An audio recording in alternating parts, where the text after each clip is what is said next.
বাঁশি শুনে পাগলিনী আছে সেই রাধারানী। বাঁশি শুনে পাগলিনী অষ্ট সখী শিরোমণি, অষ্ট সখী শিরোমণি নব সাজে। সত্যি বলতে কি শুধু পাগলের অনুষ্ঠান নয়, বাবা লোকনাথ, রাম ঠাকুর, অনুকূল ঠাকুর, মায়ের অনুষ্ঠান, সব জায়গায় অনুষ্ঠান করতে চাই।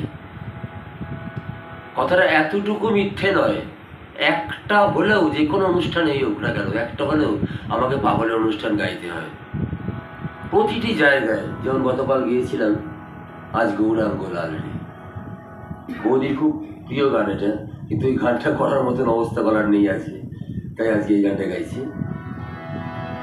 এখনো সেই বৃন্দাবনে বাঁশি বাজে রে,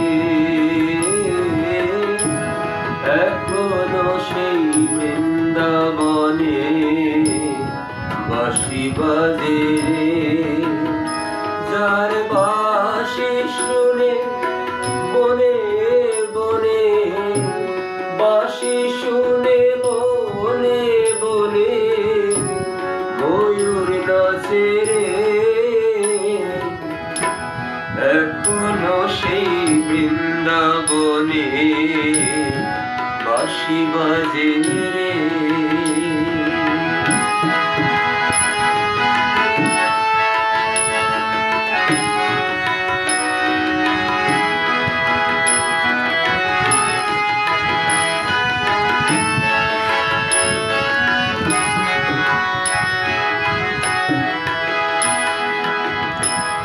আছে সেই গাভীগুলি গোচারণে চড়ায় ধুলি, আছে সেই গাভীগুলি গোচারণে চড়ায় ধুলি, সখাসনে কোলাকুলি, সখাসনে কোলাকুলি রাখাল রাজে রে, এখনো সেই বৃন্দাবনে বাঁশি বাজে রে, এখনো সেই বৃন্দাবনে।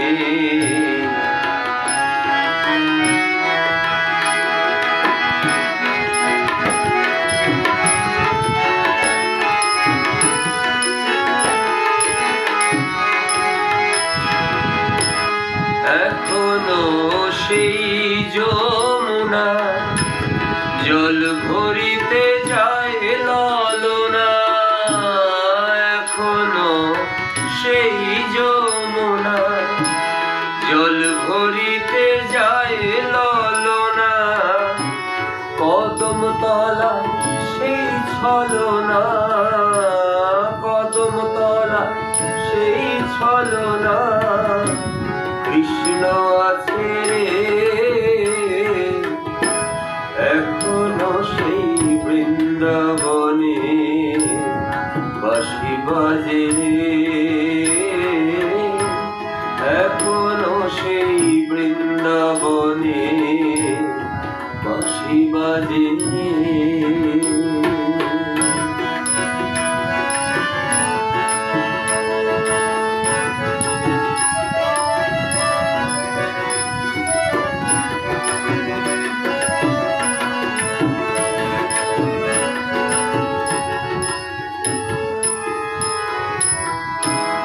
এখনো সেই ব্রজবালা বাঁশি শুনে হয় তলা, এখনো সেই ব্রজবালা বাঁশি শুনে হয় তলা, গাথে বন ফুলমালা, গাথে বন ফুল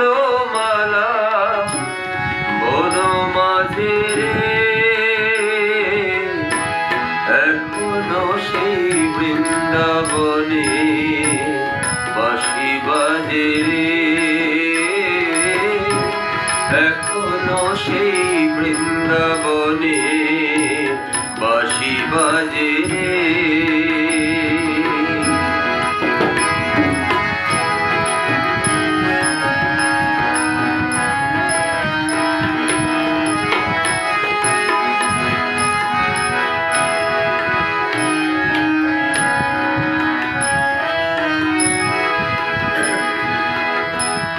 আশা ছিল মনে মনে যাব আমি বৃন্দাবনে আশা ছিল মনে মনে যাব আমি বৃন্দাবনে বাবা পাগলা রয় বাঁধনে বাবা পাগলা রয় বাঁধনে মায়ার কাছে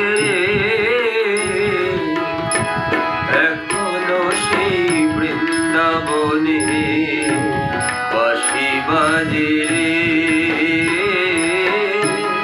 এখনো সেই বৃন্দাবনে এখনো সেই বৃন্দাবনে এখনো সেই বৃন্দাবনে বাঁশি বাজে রে। আমি বর্ষানায় গ্রামে পথে অনেকটা সিঁড়ি ধাপ উঠে যেতে হয়, প্রায় 400-500 সিঁড়ি ধাপ উঠে তবে বর্ষানায় যেতে। আর কি খুব ক্লান্ত হয়ে পড়েছি, আমি দলদল নিয়ে গেছিলাম, যে যার এদিক ওদিক ছড়িয়ে ঘুরে বেড়াচ্ছে। আমি ক্লান্ত হয়ে পড়েছিলাম একটা গাছ তলায়, একটু বসে বিশ্রাম নেবো, তন্দ্রা এসে গেছে, চোখ লেগে গেছে। স্বপ্ন দেখি হঠাৎ মনে হলো পাগলের ওই গানটা, পাগল তো ওই বৃন্দাবনে এখনো সে বৃন্দাবনে বাঁশি বাজে রে, ময়ূর নাচে রে, এখনো সেই কদম তলায় কত ছলনা, জল আনতে যায় ললনা। এই কথাগুলো ভাবছি, পাগল তো কোনোদিন বৃন্দাবনে যাননি, অথচ তিনি গানগুলো লিখলেন।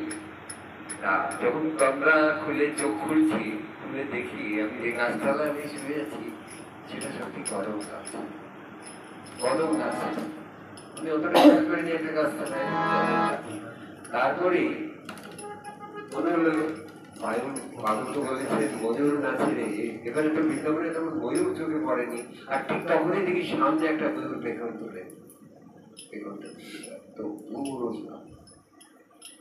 সেদিনই আমি নেমে এসে ওখান থেকে মথুরায় এলাম। মথুরায় আমার মামার বাড়ি যমুনার ধারে, যমুনার উপরে উঠে বসে পাগলকে তার পোস্ট কার্ডে নিলাম। তখন তার টেলিফোন ছিল না, তখন দাদু দেহ ছিলেন।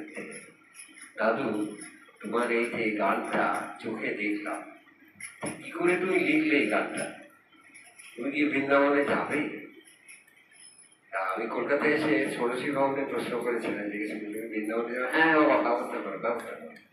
তখনই আমি রিজার্ভেশন, আর সবাই বলে আমি যাবো পাগলের সঙ্গে। আর তখন ওই লিস্ট করতে করতে দেখা গেলো এত লিস্ট আর এত নাম, আর এইসব তাতে ব্যবস্থা করা, জোগাড় করা, যোগাযোগ করতে করতে এত সময় হয়ে গেল যে পাগল অসুস্থ হয়ে পড়লেন।